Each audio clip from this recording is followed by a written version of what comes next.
దేవుని వాక్యాన్ని అందరికీ చేరవేసే మా ఈ చిన్న ప్రయత్నానికి మీ సహకారం అందించండి. వీడియోని లైక్ చేయండి, మీ బంధుమిత్రులకు షేర్ చేయండి. ప్రతిరోజు దేవుని వాక్యాన్ని వినడానికి ఇప్పుడే మా ఛానల్ని సబ్స్క్రైబ్ చేసుకోండి. ఆమేన్. ప్రయాసపడి భారము మోయుచున్న సమస్త జనులారా, నాయొద్దకు రండి, నేను మీకు విశ్రాంతినిత్తును. లోకంలో ప్రతి మనిషి ఏదో ఒక భారంతో బ్రతుకుతున్నాడు.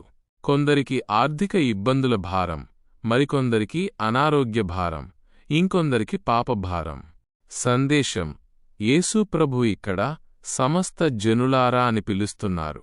అంటే ఆయన పిలుపు కేవలం ఒక వర్గానికి కాదు, లోకంలో అలసిపోయిన ప్రతి ఒక్కరికి.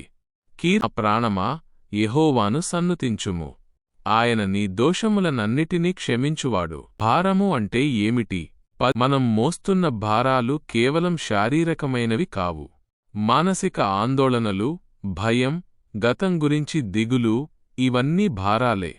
విశ్వాసం బలపరిచే మాట: నీవు మోయలేని భారాన్ని ఆయన మోయడానికి సిద్ధంగా ఉన్నాడు. మన భారాలను ఆయన పాదాల చెంత పెట్టినప్పుడు మనకు విడుదల కలుగుతుంది. 3. నాయొద్దకు రండి. ఒక ప్రేమపూర్వక ఆహ్వానం. దేవుడు మనల్ని గద్దించడం లేదు, ఆదరిస్తున్నారు. రండి అని ఆయన పిలుస్తున్నారంటే ఆయన మనకోసం ఎదురుచూస్తున్నారని అర్థం. ముఖ్య అంశం: లోకం మనల్ని వెలివేయవచ్చు, కాని యేసు మనల్ని రమ్మని పిలుస్తున్నారు. విశ్వాస వీరుల ఉదాహరణ: వ్యభిచారంలో పట్టబడిన స్త్రీ లేదా సుంకరి జక్కయ్య వంటివారు యేసు వద్దకు వెళ్ళినప్పుడు వారి జీవితాలు ఎలా మారాయో వివరించాలి. 4. ఆయన ఇచ్చే విశ్రాంతి అంటే ఏమిటి? విశ్రాంతి అంటే పడుకోవడం కాదు, మనసులో నెమ్మది కలిగి ఉండటం. తుఫాను మధ్యలో కూడా శిష్యులు భయపడుతుంటే యేసు నిద్రపోతున్నారు. అదే అసలైన విశ్రాంతి. ఆత్మీయ సత్యం: పరిస్థితులు మారకపోయినా దేవుని సన్నిధి మనలో ఉంటే మనకు సమాధానం ఉంటుంది.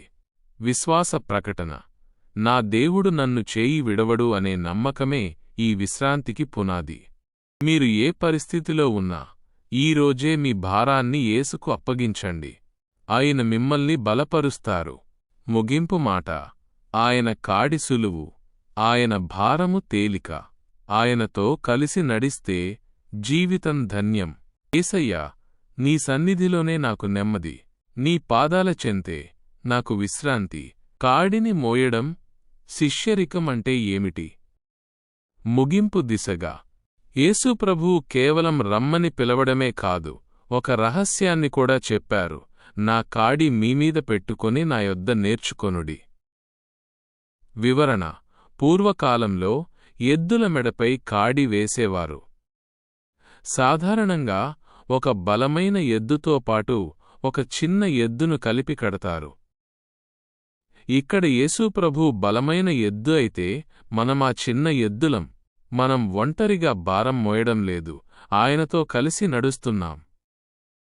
ఆయన మన పక్కన ఉన్నప్పుడు భారం మనమీద పడదు, ఆయనమీద పడుతుంది.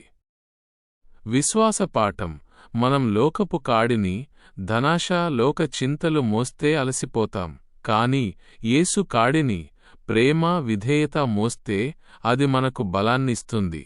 బలహీనతలో దేవుని శక్తి.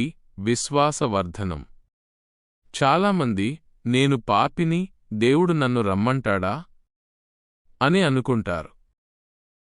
కాని యేసు పిలుస్తుంది నీతిమంతులను కాదు, అలసిపోయిన పాపులను. నిరీక్షణ: నీ జీవితం విరిగిపోయి ఉండవచ్చు, నీ కలలు చెదిరిపోయి ఉండవచ్చు, కాని కుమ్మరి చేతిలో విరిగిపోయిన కుండ మళ్లీ కొత్తగా తయారైనట్లు. ఇర్మియా 18:4. యేసు వద్దకు వస్తే నీ జీవితాన్ని ఆయన నూతనంగా మారుస్తారు. ప్రకటన: ప్రభువా, నా స్వశక్తితో నేను ఏమీ చేయలేను, నీవే నాకు ఆధారము అని ఒప్పుకోవడమే విశ్వాసానికి మొదటి మెట్టు. ప్రియ సోదరీ సోదరుడా, ఈ సందేశం వింటున్న నీవు ఏ భారంతో ఉన్నావో నాకు తెలియదు, కాని నిన్ను సృష్టించిన దేవునికి తెలుసు. నీవు మోస్తున్న ఆ నిందల భారం, ఆ అప్పుల భారం, ఆ అనారోగ్య భారం ఈరోజే ఆయన పాదాల చెంత వదిలే. ఆయన హృదయపూర్వకమైన సమాధానాన్ని నీకిస్తారు. ఆయన నీతోనే ఉన్నారు, నిన్ను ప్రేమిస్తున్నారు. ఫోకస్డ్. ఈ దైవ సందేశం మీ హృదయానికి నచ్చినట్లయితే ప్లీజ్ లైక్ చేయండి. ఈ ఆశీర్వాదాలు మరికొందరికి చేరాలని కోరుకుంటే ఈ వీడియోని షేర్ చేయండి. మరిన్ని ఆధ్యాత్మిక వీడియోల కోసం మా ఛానల్ని సబ్స్క్రైబ్ చేసుకోండి. దేవుడు మిమ్మల్ని దీవించునుగాక.